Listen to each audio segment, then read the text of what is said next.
erga jenneen booda gara oduu keenya deemnaa dhiifama oduun isinitti baay'isee waraanni kaabaa itti fufee jira waraana kana isinitti himnaa siyyeen dubbateera siyyeen maal jedhee isinitti himnaa Maqalee bilbilli citee maal jetti bilchiginnaanii waa'ee isaas isinitti himnaa oolmaa Oromiyaarraa namoonni 90 ol wayyaa keelloo uffatan jedhamanii hidhamanii jiru waa'ee isaas isinitti himnaa Addacha Jawaar ilaalchiseesi wanta ta'e isinitti himnaa Facebookii Abiy eenyutu barreessaa waan nageenya isinitti himnaa achumaan abiyyeessa jira jechuudha wayyaaniin Jawaar faa wajjiniin ta'uudhaanii mootummaa ce'umsaa hundeessuudhaa fi karoorfattee jira jedha Biraanuu Juullaay waa'ee isaas isinitti himnaa Piipin hiriira yoo waamtu waboonii kiiloomeetira 20 irraa fagaatee hidhannoo hiikkachuusaa isaas isinitti himnaa Piipin Taakkala Uumaa fi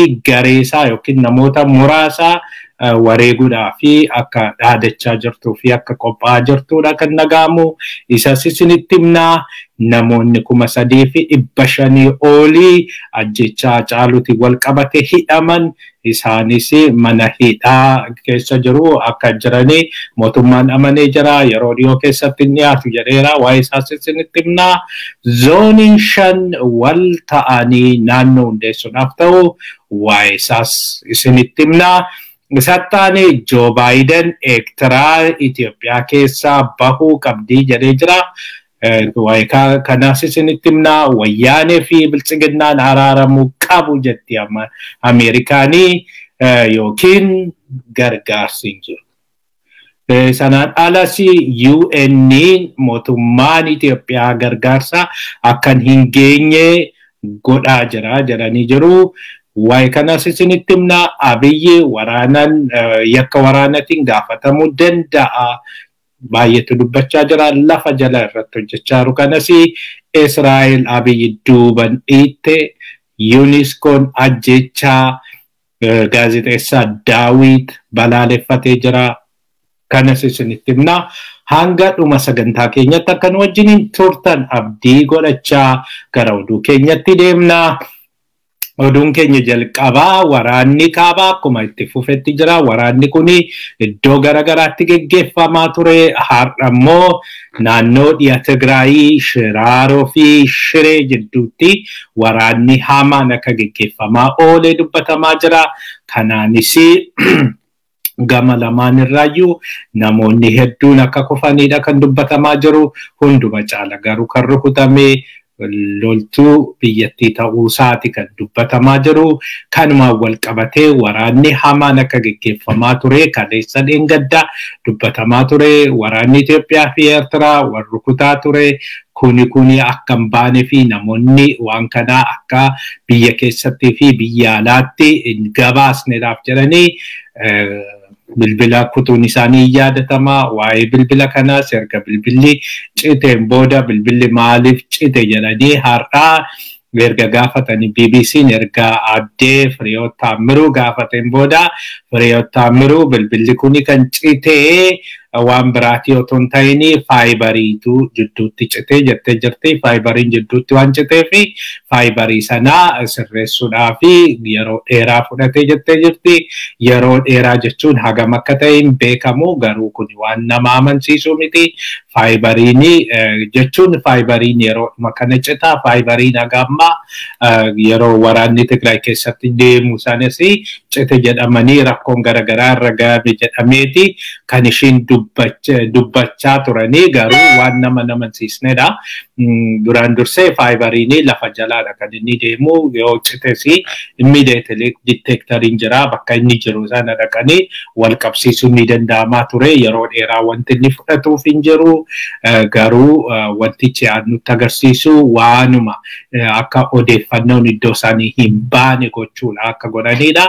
lammaffaa akkuma kana dura isinitti himnee jenne tajaajila baankii baankii dhaabanii ture jedhuudhani maaliif tajaajilli baankii akka dhaabbate wanti beekamee hin jiru. Kanaan egaa uummata Tigraay deddeebisanii adabaa akka jiranidha kan nuuf galu. Garuu itti gaafatamummaa jalaa bahuudhaa fi sababa baay'isuu faayibariin citee maalidha transmiiteriin gubatee maal jedhanii waanuma hin fakkaanne wayii wanta isaan dubbatanidha. Faayibariin iddoo sana qofatti maaliif akka citees hin ifaa miti. Otoo jennu gara Wallagga dhiyaatiis gadhiisanii ture amma immoo deebisanii iddoo tokko tokkotti waraanni waan deemaa jiruu fi achitti bakka waraanni deemaa jirutti hin kutuu. Fakkeenyaaf Dambidolloo gara Anfiiloo keessa waraanni eeggaddaa waboo fi mootummaa wajjiniin gaggeeffamaa ture. Yeroo sanatti kutanii ture akka wanti kun hin gabaafamne bilbila achirraa kutanii ture. Kanaaf egaa waan baratamedha kun isaanii waan biraa nutti himuu barbaadu malee wanta akkasii kun akka gaggeeffamu yeroo hundumaa waan akkasii kun akka ta'u ifaadha.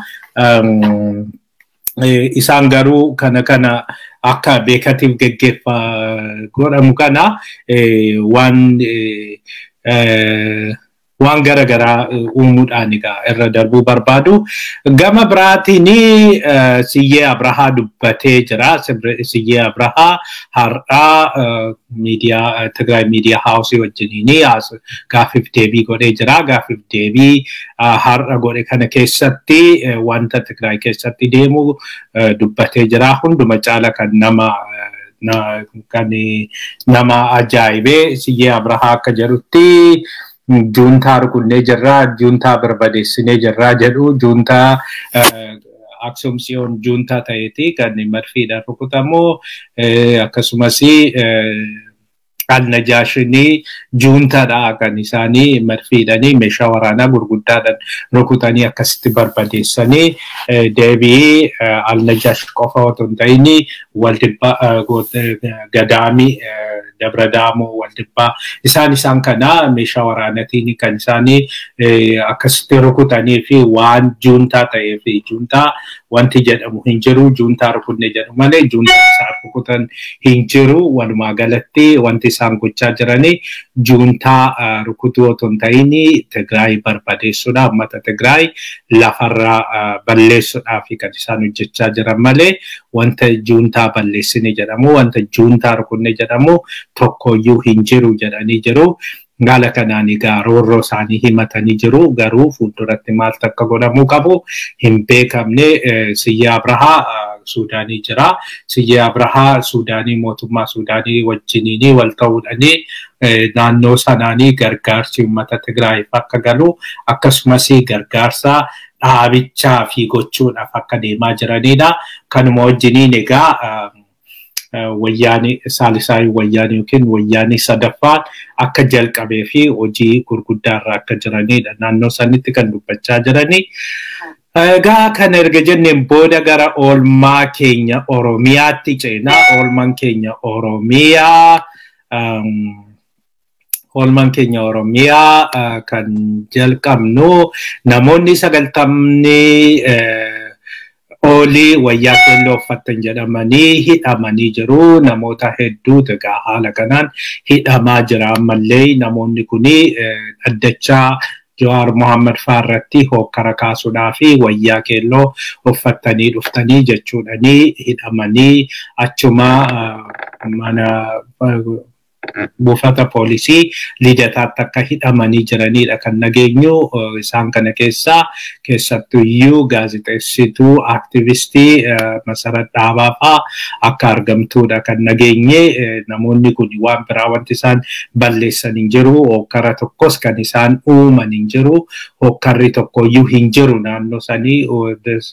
Balleessan isaanii wayyaa keelloo uffachuu, wayyaa keelloo uffatanii gara dhaddacha sanaa deemuudha. Dhaddachi suni ummataaf banaadha. Ummataaf erga banaa ta'e immoo wayyaa uffatamee deemu isaanii miti kan murteessu yookiin mana murtiitii miti yookiin poolisii miti. Uffata kana uffadhu jedhanii kan deemuu qabanii. Kanaan egaa manni murtii suni yookiin dhaddachi suni har'as otoo dhimma Jawaar faarratti murtii otoo dabarsin darbee jira. Yeroo biraatii darbee jira. Kunis kan darbuu danda'ee fi Jawaar fa'aa akkasumas namoonni garaagaraa bakka deeggartoonni keenya hin jirretti wayyaa keelloo uffatan jedhamanii bakka hidhamanitti dhaddacha kanaa hirmaachuu hin dandeenyu murtiinis darbuu hin qabu isaan hanga dhufanitti hanga dhaddacha keenya irratti argamanitti jedhanii nutis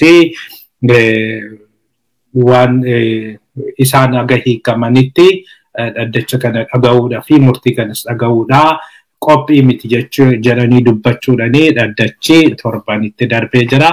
Haaluma kanaan egaa torban dhufu keessaa akka lakkoofsa biyya saniitti guyyaa 27 akka darbeedha kan nageenye.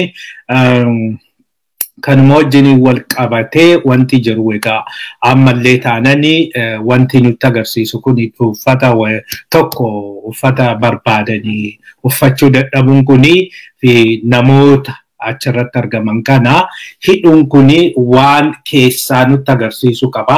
Wanti keessaa nutti agarsiisu duraan dursee mootummaan Abiy erga wayyaanee rukuteen booda insirraa erga sirraayesii wanta hundumaayyuu oma balleessan jiraatillee balleessaa sanaa karaa bilisaatiin karaa ummanni beekuun karaa hundumtuyyuu amanuun mootummaa qofa otoo hin ta'in ummannis deeggartoonni hundumtuyyuu karaa amaneeni ragaa barbaachisaa wajjiniini ni raawwata jedhameeti kan yaadamaa ture. Haa ta'u malee amma kan argaa jirru sanaa miti ammallee jijjiiramni akka hin jirredha. Ilaalchi gara tokko ilaalchi gar-tokkee ammallee bal'inaan akka mul'atudha kan arginu. Dhaddachi tokko dhaddacha ta'uu kan danda'u dhaddachi tokko dhaddacha dhugaati. Dhaddacha dhugaan irratti baatudha. Haqni irratti eegamudha jechuudha fi namoonni irratti argamanii bilisaan hordofuu qabu. Namoonni hundumtuyyuu irratti argamanii bilisaan hordofanii ragaa gahaan dhiyaatee ragaan suni mana murtii qofa otoo hin ta'in ummataaf iddoo tokko tokkotti televezyiiniidhaan iyyuu kan dabarsan dhaddacha gurguddaa dhaddacha gaarii televezyiiniidhaan kan darbu maaliifi televezyiiniidhaan gaafa darbu hawaasni siin hordofa. Dhaddachi tokko kan inni gaamuyyuu inni guddaan haqa barbaaduudhaaf qaama miidhame sanaa fi haqa arguudhaaf haqa arguuf yoo ta'u gama biraatiin immoo dhaddachi suni barsiisaadha jedhameeti. Namoonni achirraa hin baratu jedhameeti kan yaadamu. Kanaafi dhaddachi kan godhamu malee dhaddachi nama tokko miidhuudhaaf nama tokko hidhuufi miti. Amma garuu kan argaa jirru duraan dursee wanti hidhameef qaamni miidhame jedhamu suni qaama miidhe jedhamu saniin kan walgituu miti. Amma kan isaan ittiin himatan Jawaar fa'aa hoggara kaasuudhaanii maal gochuudhaanii namoonni du'anii maalidha. Jawaar fa'aa hoggara kaasuudhaa fi wanti isaan ragaa qaban hin jiru. Ragaan amansiisan tokkoyyuu hin jiru. Ragaan jechuun even Facebook irratti yeroo san irratti barreessan turre. Lammaffaa reeffaa qabanii deebisan duraan dursee Finfinneedhaa deebisaniif baasanii Finfinneetti deebisan sana eenyummoo waan sana akka raawwate hundumtuyyuu hin beeka. Fuuldurattis waan ifa ba'uudha kuni. Kanaafi kunis deemsisuu didee jira. Kanuma kana amma wanta baay'ee wanta himata hin qabne yookiin wanta bu'uura deeggarsa hin qabne tokko wanta ragaa gahaa hin qabne tokko waan of harkaa qabanii fi sodaatanii namoota wayyaa keelloo uffatan kana qabatanii dheeressuu fi daddabarsuu barbaadu malee qaamni wayii hidhamtoonni kun Jawaar fa'aa akka hin hiikamne ammallee shiira xaxaa jiru malee dubbiin achi hin jirtu dubbiinis dubbii haqaa bira hin jirtu. Kuni dubbiin haqaa akka biraa deeme yookiin akka bira hin jirre argisiisa. Kanaaf egaa ammallee namoota sababa barbaadanii waan garagaraatiin hidhuu kan barbaadanii yookiin waan kana duubatti harkisuu kan barbaadanii kanarratti Oromoon maal gochuu qaba? Oromoon waan kana sirriitti hordofuu qaba, sirriitti ilaaluu qaba. Hunduma caala wayyaa keelloo uffachuun mirga keenya. Mirga eenyutiyyuu namni tokko mootummaan tokko poolisiin tokko wayyaan ani uffadhu naan murteessu wayyaan ani uffadhu kan naan murteessu mataa kooti ofii kooti natti tola taanan keelloon nan jaaladha taanan keelloo uffachuun mirga kooti. Kanaafiyyuu seerri keelloo hin uffatinaa jedhu hin jiru. keelloo uffattee mana murtii kana dhufuu hin dandeessu seerri jedhu hin jiru. Kanaafiyyuu Oromoon hundi guyyaa sana wayyaa keelloo uffachuudhaan irratti argamuu qabdu. Keessattuyyuu guyyaa mana Jawaar mana murtiitti dhiyaatu san hundi keessan bakka hojiittis bakka deemtanittis barataan wayyaa keelloo uffatee hojjeta wayyaa keelloo uffatee waan manduwaayyuu waan keelloo fakkaatu yoo barbaadan peenaa ittiin barreessitan daftara keessan wayyaa keessan keelloo godhatanii gaafa sana deeggarsa argisiisuu qabu. Deeggarsa sana yoo akkas gooneedha kan irra garagaruu dandeenya. Yoo akkas gooneedha kan mo'achuu dandeenya. Yoo akkas gooneedha warratti kana kan dhiibbaarraan ga'uu dandeenya. Dhiibbaan nuti dhiibbaan haqni haa baduufi miti. Dhiibbaan haqni haa dhufuudhaaf mootummaan dhiibbamee mootummaan abbaa irree kun dhiibbamee haqa sanitti haa deebi'uudhaaf. Qeerroon akkasittidha kan inni mo'ate. Akkasittidha karaan qabsoodhaan mo'achuu kan dandeenyu jechuudha. Yoo wanta hin taane lakkii jenneedha. Kana kan amma warri amma raawwachaa jiran kuni fakkeenyaaf akka Haayiluu Addunyaa fa'aadha. Amma kan egaa warri wayyaa keelloo uffatanii hin qabamtu jedhee kan kana dura barreessaa ture. Namni kuni duraan dirree Yuunivarsiitii Haraamayaa keessaa gaafa inni hidhamee jedhu kan iyyachaa fi kan jechaa ture tokko bar Jawaari yeroo sanitti. Haqaaf waan dhaabateef jechuudha. Namni kun yoo haqaaf dhaabate gaafa inni Haramaayadhaa qabamee hidhamu suni yakka ta'ee har'a immoo namni wayyaa keelloodhaa jedhee qabamee gaafa hidhamu dogoggora ta'uu hin danda'u. Haqaaf hin dhaabanne taanaan yoomiyyuu haqaaf dhaaban. Bara wayyaaneetis haqaaf dhaabanne. Wayyaanii mormaa kan turre hundi keenyayyuu wayyaanii kan mormaa turre haqaaf waan dhaabanneedhaaf haqatu nurra jira waan ta'eedhaaf ammallee taananii haqaaf kan dhaabannu waan haqni yeroo hundumaayyuu haqa ta'eef dhugaan yeroo hundumaayyuu dhugaa waan ta'eef kana waan ta'eef mootummaa wajjiniin miti nama laallee miti Abiyyi gatii ta'eef haqarraan garagaru dhugaarraan garagaru wayyaaniin Tigree waan taateef dhugaarraan garagaru dhugaan dhoksitu. Yeroo hundumaa haqni haqa kanaaf ummanni keenya ammaanachi wayyaa keelloon kun wayyaa boorri kun mallattoo qabsoo keenyaa ta'uyyuu qaba. Mallattoo ittiin mo'annu ta'uyyuu qaba. Dhuguma diimaa magariisa diimaa qabna inni beekamaadha. Isa iddoo garagaraattis argisiisaa ture. Alaabaa gadaas qabna. Garuu ammas wayyaa keelloo uffachuun immoo waan kana immediately hanga mootummaan waan kana bakkatti deebisutti hanga mootummaan haqatti deebi'utti waan kana akkasumatti itti fufuu qabnan jedha. Egaa kana wajjiniin namoonni baay'een nu gaggaafachaa jiru waa'ee Feesbuukii Abiyyi maaliif Abiyyi karaa Feesbuukii isaatiin yeroo 3-4 barreessee jira. Egaa Feesbuukiidhaan barreessuudhaan ala as bahee viidiyootti dubbatee hin beeku. Namni kun kana dura uummata koo har'a kanan miidiyaatti hin bahini kanan maal hin ta'ini waan keessummaan natti dhufeefi jedhee akka qoosatti miidiyaatti kanan hin bahin jedhee dubbatee jira. Lammaffaa yeroo jeequmsi yeroo rakkoo guddaan jiru suni yeroo naannoo Amaaratti rakkoon uumamu sana fiigee dhufee miidiyaatti kan inni bahee gaafa boombii irratti darbatan jedhan sanis daqiiqaa 5 otoo boombiin sun irratti darbatame daqiiqaa 5 otoo hin guutin fiigee masaraatti deebi'ee miidiyaa waameti warra bineensa yookiin waraabessa guyyaa jedhee dubbachaa ture kan jibooch jedhee dubbachaa ture. Namni kun nama miidiyaan hin obsineedha. Gaafa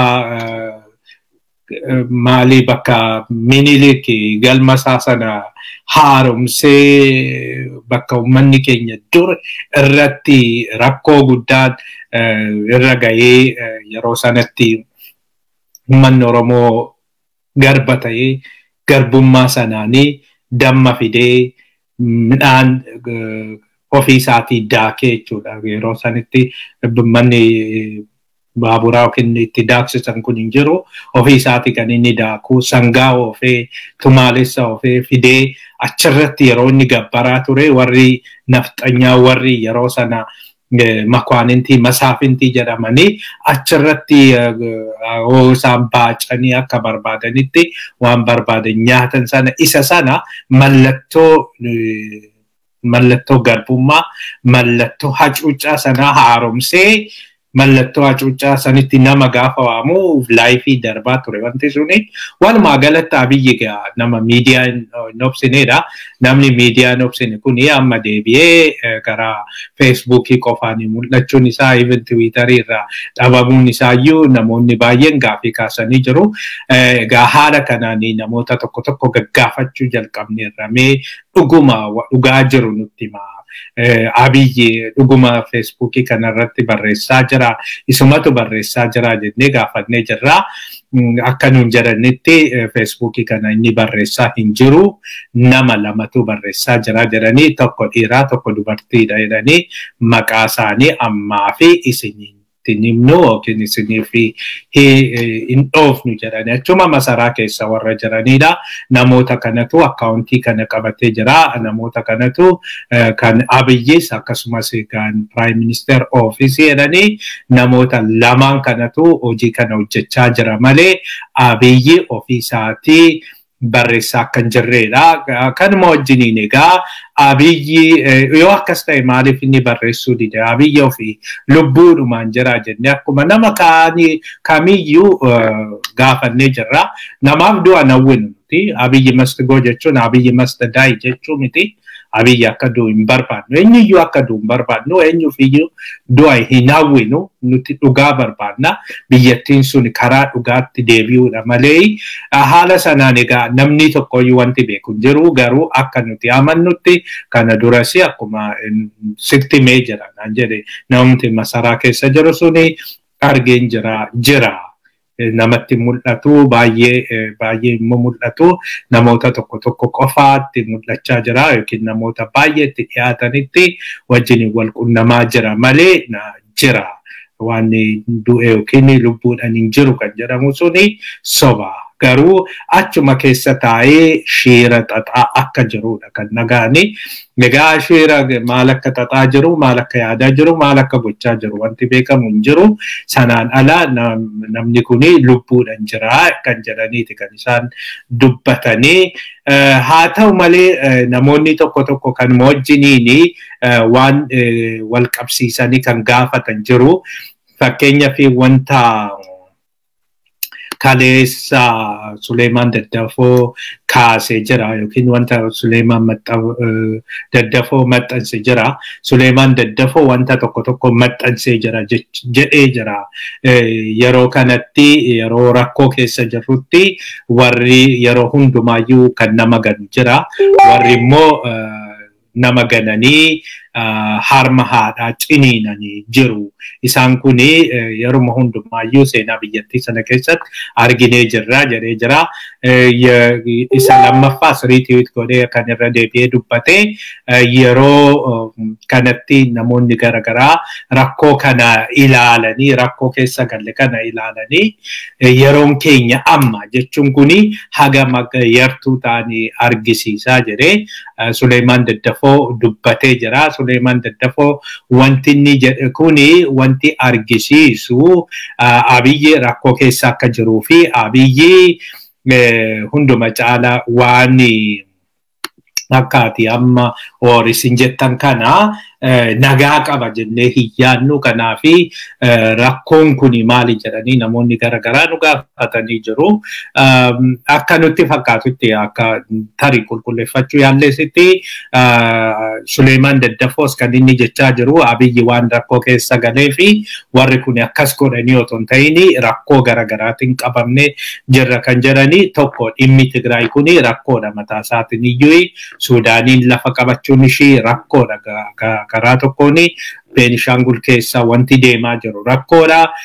Akkasumas Oromiyaa keessa kan jiru rakkoodha. Kana hundarra gaafa jirru duubanii nutti garagaranii warri kuni kana nuun jechaa jiru.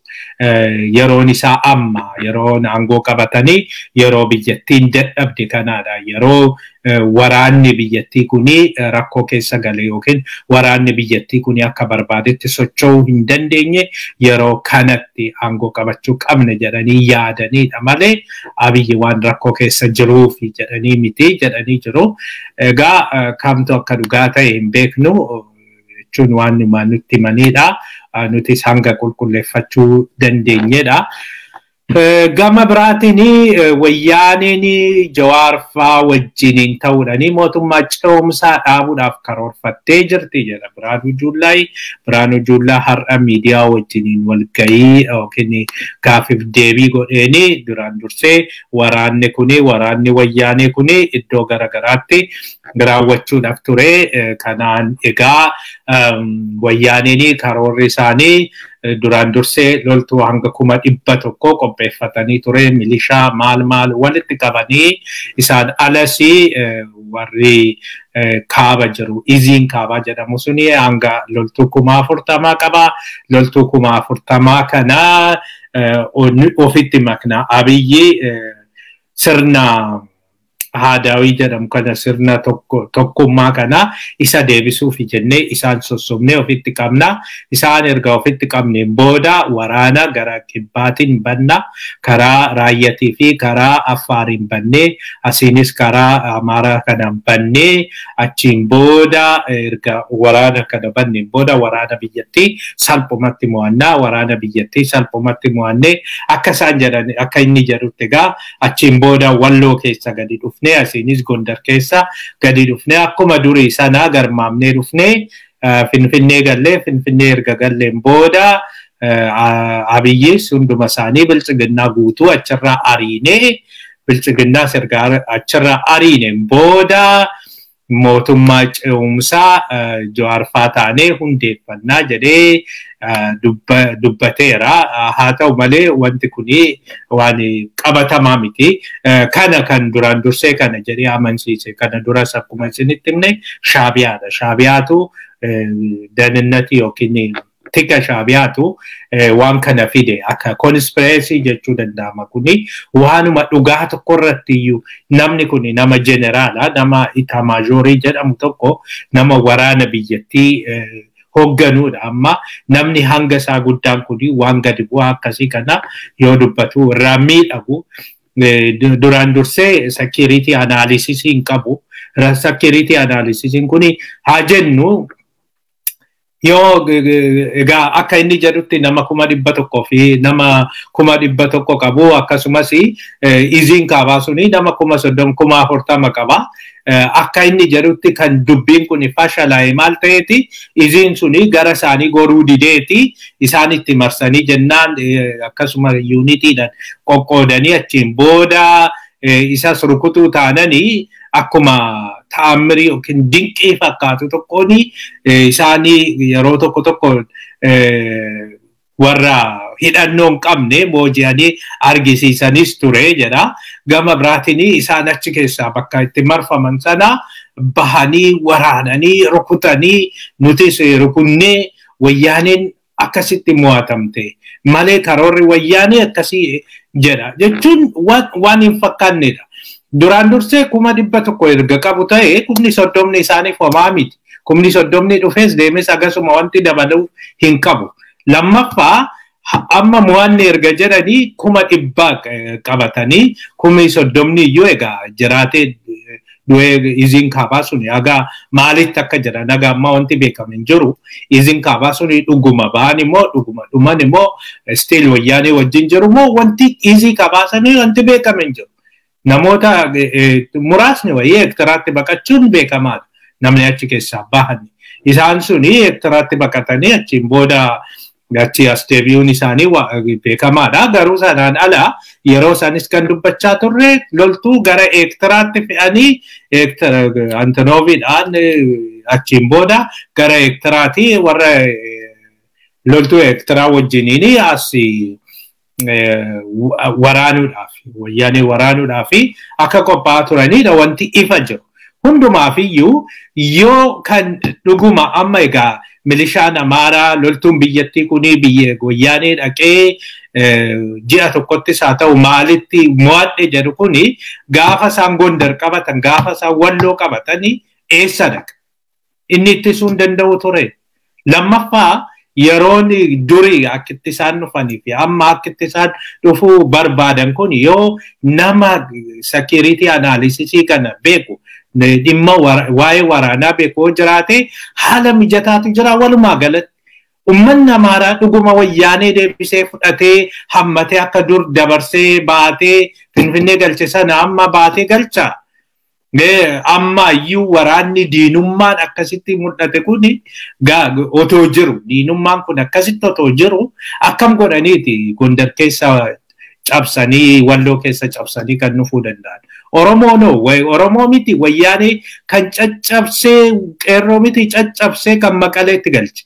Innumti Maqaleetti galche kuni amma wayyaaneen otoo dhufte Jawaar miti abbaa Jawaar otoo wayyaanee wajjiniin ta'ee bakka Abiyyi kana taa'een fudhata ummanni Jawaarii miti iddoo sanitti kan barbaadu ummanni Abiyyi miti kan barbaadu ummanni haqa ofiiti kan barbaadu Jawaar kan jaalannu haqaaf waan dhaabateef dhugaa ummata saniitiif waan dhaabateef Oromoo tokko godhuudhaaf waan tattaafateef malee waan biraatiif miti.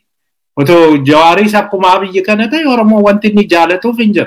Wanti inni Jawaar koo jedhuuf hin jiru. Oromoon eenyuyyuu anas taanaan nama kamiyyuu Oromoon yoo fedhii isaa eegneefidha. Ummata Oromoo kana fedhii isaatiif fedhii isaa eegsisuudhaaf hoo qabsoofneefidha. Malee faayidaa dhuunfaa keenyatiif qabsoofneefi miti. Kanaafi Biraanuu Juullas haa ta'u warri amma sagalli juuntaa jedhanii odeessaa oolan kuni isaanii miti kan isaan hojjechaa ture isaanii miti kan waraana qeerrootti banaa ture gaafa labsiin hatattamaa ba'usanii lakkii jedhaniiru gaafa lammaanfaa dhoksanii ummata isaan hidhuudhaa taane mana hidhaa jiran kana ji'a 3 ji'a 4 ji'a 5 hidhuudhaa karoorfatan kana dhoksanillee hamma danda'aman humna qabanii deemanii mana xollaayifaatti maaliifaatti galchanii torban lama leenjisanii gadhiisan kana gaafa san lakkii jedhanii jiru hagasuma wanti godhan jira. Amma juuntaa jedhanii odeessuun waan tokkodha. Juuntaa caala isaanii miti gaafa san kan ummatatti garagaraa ture. Egaa haala sanaan egaa kan isaan amma dubbii yakkaa jiranii dubbii gara biraatti kan isaan jijjiiraa jiranii karoora akkasii qabu ture. Karoora santu jalaa fashalaa'ee jedhaniiti ammallee taanaan wanti kun waan qooraa jiru fakkaatu Jawaar fa'aa mana hidhaas kan tursiisan kanumaani kaleessa akka isinitti himne egaa dubbiin Jawaar kan jirtu Finfinnee otoo hin ta'in Asmaraadha. Asmaraa Isaayyaas yaa hiikamu Jawaar yaa hiikamu jedheennaani Abiyyi guyyaa tokkotti hiika. Lakki namni kuni siif hin ta'u jedhanii jennaani ammas achuma turuu qaba jedhanii jennaani. Jawaar achuma tura jedhaniiti namoonni baay'een kan dubbachaa jiranii. Kanuma wajjiniin wal qabatee har'a PP'n hiriira waamtee jirti. Hiriira naannoo Sulultaatti har'a kan waamanii hiriira baadii ummanni Sulultaa balaaleffatee jira. Waboo kitaabaa shanee balaaleffatee jira jedhanii jiru. Egaa kanaani namoota qeesii fa'aa kan isaan waamanii qeesii fa'aatu bahee kan waboo balaaleffate jedhanii kan isaan suuraanis haa ta'u viidiyoodhaan argisiisaa turanii. Haa ta'u malee akka oduu dhageenyetti isarraa kiiloomeetira 20 dhiifamaa kiiloomeetira 20 fagaatee waboonii tarkaanfii fudhateenii hidhattoota naannoo sana jiranii hidhattoota mootummaa hedduurraa qawwee hiikachuu fi hidhattoota hedduu akka nutti manitti hidhattoota 50 olii booji'uu isaati kan nutti himame. Garuu gama kaaniin kana warri gabaasanii rakkoo isaanii gabaasanii kanuma namaa yookiin kanuma hiriira isaanii akkas baane jedhanii ulee qabatee uummanni Wallaggaa akkas godheera balaaleffateera. Yeroo tokko akka namni natti mitti bara 1991 yeroo Asmaraan qabamtu Asmaraani caamsaa 20 yookiin caamsaa 13 akka biyya sanitti caamsaa 13 gaafa qabamtu caamsaa 10tti ummanni Asmaraa bahee Shaabiyaa balaaleffate jedhanii isteediyamitti nama waamanii isteediyamitti Shaabiyaa balaaleffate jedhanii dabarsaa turanii naan jedhe caamsaa 10tti ummanni Shaabiyaa ummanni Asmaraa Shaabiyaa balaaleffate jedhanii guyyaa sadaffaatti Asmaraan qabamte waan akkasiitu natti dhufee jedhe namni tokko gaafa natti himu ammas gara tokkooni ummanni achuma ummanni isaan gargaaraa ummanni isaan wajjiniin dhaabachaa isaan garuu wanti isaan odeessaa jiran wanta biraati. Kana wajjiniin oduun jiru taanee PPN Taakkalaa Uumaa fi namoota muraasa wareeguudhaaf jetti namoonni kaleessa egaa lafti badee lafa hektaara miliyoona meeqa miliyoona 53 waan jechuun kaaree jetti yookiin immoo gamooni 300 olii maalii waan akkasii badee jira jettee qorannoo haaraa geggeessee jira jettee Adaanechi dubbattee jirti. Adaanechi kan dubbattee jirtu wanta biraatii otoo hin ta'in tokko warra Amaaraa gammachiisuudhaaf ummanni filannoodhaaf waan deemaa jirtuu fi ummanni Finfinnee keessa jiru kun baay'inaan ummata Amaaraa waan ta'eef isaan naha filatanii isaan nuwaa filatanii jedhanii karoora sana waan qabaniif jedhanii jiru. Egaa akka dhagaa jirrutti filannoo kanaanii Abiyyis Finfinneedha akka dorgomuudha. Abiyyis Finfinneedha waan dorgomuu jala Finfinnee keessa amma haala mijeeffachuu barbaada. Finfinneetti eenyutu na filachuu danda'a? Ummata akkamiitu na filachuu danda'a kan jedhu kana warri biltsiginnaa hedduun isaanii warri Oromiyaadha hin filatamne jedhanii shakkaa jiranii warri Oromiyaadha hin filatamne jedhanii shakkaa jiran hedduun isaanii Finfinneetti jechuun Finfinneetti filatamuu barbaadu, Finfinneetti dorgomuu barbaadu. Kanaafi waan ummanni Finfinnee keessattuyyuu ummata Amaaraa kana gammachiisanii ofitti qabanii achiin booda waa fedhii isaanii kana guutanii yookiin fedhii isaanii waan